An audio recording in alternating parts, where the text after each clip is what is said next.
The history of empire does not begin with the imperialism of the 19th century or with the 16th century colonies of European nations. No, across the nearly 6,000 years of recorded human history, the Akkadian Empire of ancient Mesopotamia was truly the first multinational political entity on Earth. The first political entity to dominate independent city-states militarily and maintain consolidated, unified control through repeated military campaigns. Imperialism has been the most powerful force in world history over the last 4 or 5 centuries, carving up whole continents and obliterating entire civilizations. Imperialism is far older than capitalism. The Persian, Macedonian, Roman, and Mongol empires all existed centuries before the Rothschilds and the Rockefellers.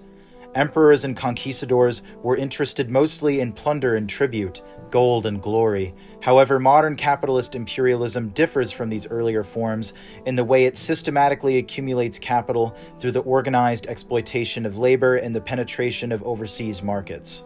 Capitalist imperialism invests in other countries, dominating their economies, cultures, and political life, and integrating their productive structures into an international system of capital accumulation.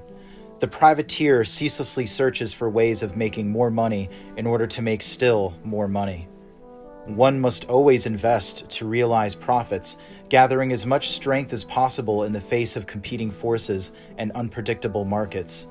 Given this expansionist nature, capitalism has little inclination to stay at home. The privateers chase after wealth over the whole surface of the globe. They must nestle everywhere, settle everywhere, establish connections everywhere. They must create a world after their own image. Modern capitalism rests on a metaphysical fault line, a profane, inanimate external world given over to calculation and control, and a hedonistic, enchanted internal realm of daydream, fantasy, and romance. Its animating spirit is money. Its sacramentals consist of fetishized commodities and technologies, the material culture of production and consumption. Its moral and liturgical codes are contained in management theory and business journalism. Its clergy is a corporate intelligentsia of economists, executives, managers, and business writers, a stratum akin to Aztec priests, medieval scholastics, and Chinese mandarins. Its iconography consists of advertising, public relations, marketing, and product design. Its beatific vision of eschatological destiny is the global imperium of capital, a heavenly city of business with incessantly expanding production, trade, and consumption. And its gospel has been that of the devotion to mammon, the attribution of ontological power to money, and of existential sublimity to its possessors. Under the rule of the beast state, the political principality which aims to protect and uphold the institutions of modern state capitalism, money occupies the ontological throne from which God has been evicted. The beast state is the geopolitical amalgamation of the economic and military powers of the nations of the world, the kingdoms of men. The adversary, Lucifer, rules through a network of subservient spiritual beings, as well as through the rulers of the kingdoms of men. In Luke chapter 4, he offered Jesus all the kingdoms of the world, declaring, "To you I will give all this authority and their glory, for it has been delivered to me, and I give it to whom I will. If you, then, worship me, it will all be yours." This statement reveals that the nations of the world are, to a large degree, under Satan's influence. When men reject God's rule, they inevitably come under Satan's. It is because of this inherent rebellion that God warned the prophet Samuel about seeking a human king. Every earthly government that operates apart from God's law is part of this same pattern of rebellion. This is why the Apostle Paul wrote that our struggle is not simply against Satan himself, but against rulers and authorities, lesser powers both spiritual and earthly, who derive their authority from him.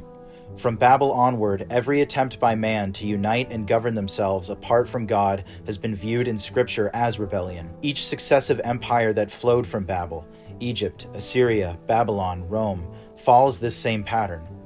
Revelation 13:4 makes it clear that the beast, representing this kind of human government, receives his power, throne, and authority directly from the dragon, that is, from Satan.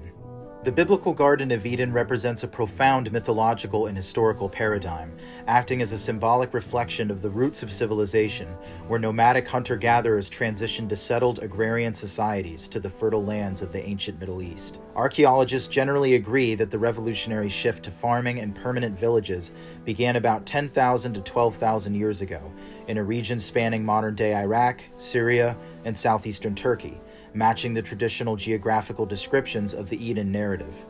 Many historians suggest the story of the fall and expulsion from the garden metaphorically represents the Neolithic Revolution. Moving from foraging to permanent agricultural settlements required grueling labor, or the curse of tilling the ground, a loss of nomadic freedom, and a transition towards strict social hierarchies.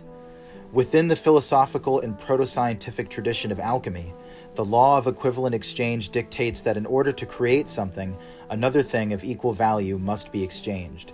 In rejecting the divine law and justice of the Creator, we chose to adapt the path of self-governance under the dominion of the kingdoms of man. This growing social stratification over the course of several centuries has led to the total global monopolization of the political and socio-economic marketplace. Depending upon the organizing governmental structure of a particular nation-state, when a leader becomes inducted into a position of power and authority, they become the dominant figurehead of an inimical faction within the ideological culture war, the ceaseless conflict between the old and the new. As described in Friedrich Hegel's dialectic, every action must have an equal and opposite reaction. To acquire something, you must forfeit something. As above, so below. Out of chaos, order. The B-state thrives off of conflict, both domestic and abroad, as well as the multitude of human lives taken either directly or indirectly by the machinations of capitalist imperialism, the sacrifices to the altar of mammon.